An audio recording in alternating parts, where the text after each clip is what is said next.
So I wanted to read my third book, Living Dangerously, Traveling Full-Time is Not a Crime.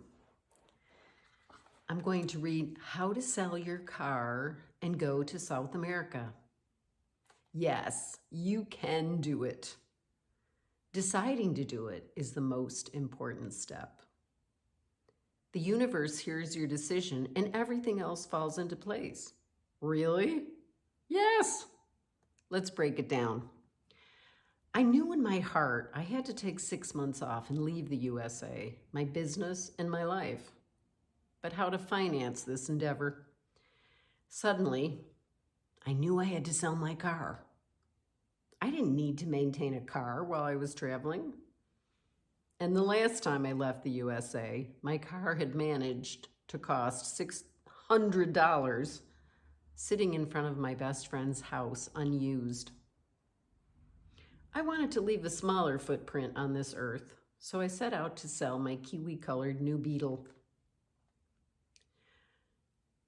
I'd never sold a car before and was a little fearful, but I discovered you research it online.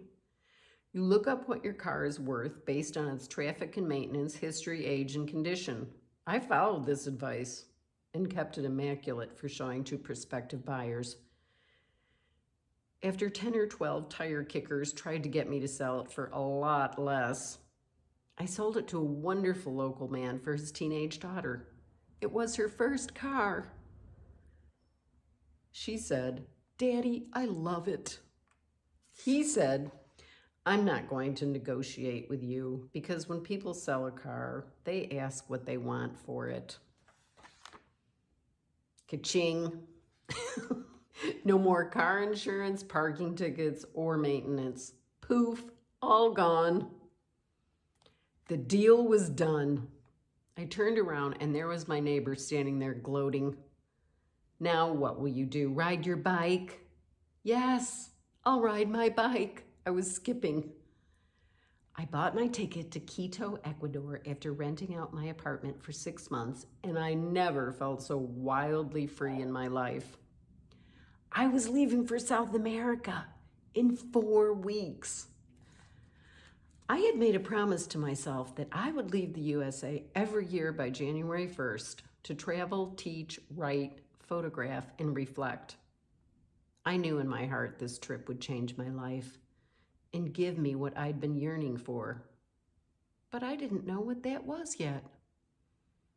Here's what I know to be true about learning how to fly. Give yourself time to reflect and don't listen to others' advice unless it rings true for you. If you hate your job, decide you'll let your heart tell you what it needs and then listen. Your body will tell you what it wants. There is enough money.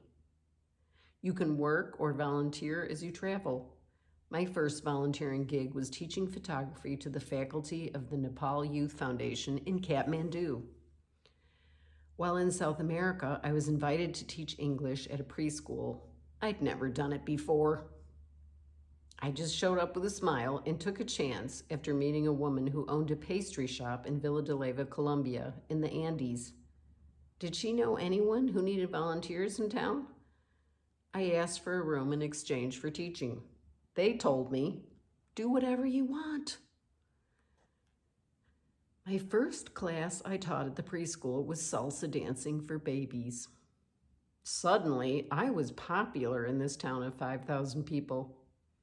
No one knew English and they wanted to learn. So listen, adventure, opportunity, and being grateful to help others are right outside your door or your own country.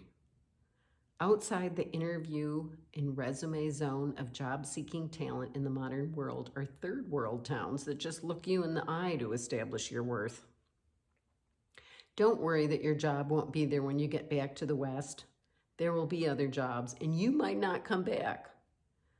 I decided to create a lifestyle of being a location-independent photographer, writer, and educator, and now, 7 years later at the time, it's my full-time job. If you had told me I'd be a magazine publisher one day, I wouldn't have believed you. Vagabond Travel Mag was my app in the iTunes store, but I retired it after 5 years because I wanted to do other creative endeavors. I didn't know what an app was until I created it, but I'm happy I did a new thing and I had real paid subscribers. I was in Barra Grande in northeast Brazil, a tiny town on the South Atlantic Ocean, when I knew that I would make this my full-time life. I didn't want to go back to the USA. After 6 months of solo travel and volunteering in South America, the answer was clear. This was not just a trip.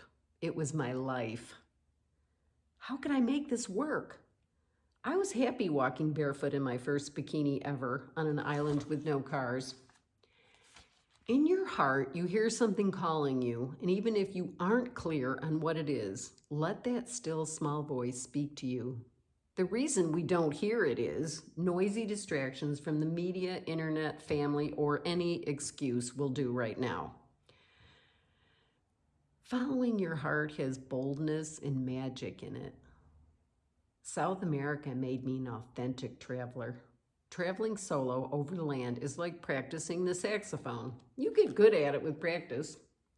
Most people ask me before I left, won't you be scared traveling alone in South America? Or, why don't I come with you? I wanted to go solo. No, wait, I asked my boyfriend at the time to go with me. He wanted to stay in the USA, so I said, okay, I still have to fly. The truth is, I wanted to go because it felt right. And I didn't want to wait for anyone else to agree with me. I had just returned from my first trip to Asia and knew that 70 days was not nearly enough time to properly leave the USA and enter an alternate reality. My dreams were so loud I could barely sleep at night. That's how thrilled I was to be leaving. There is wild joy in the world. It's in your heart. All you have to do is listen. And in that heart-pounding thrill that rises up when you know this is right for me, you walk forward and the world opens its doors to you. I know you can do it. So, follow if you want to hear and see my latest shorts on YouTube and Instagram for my latest pictures from on the road. I'm going to be going to Mexico City next. So I will leave the links below for my books, my 5 books. I'm finishing my 6th book. So I thought I would read you a chapter out of Living Dangerously. So thanks for listening.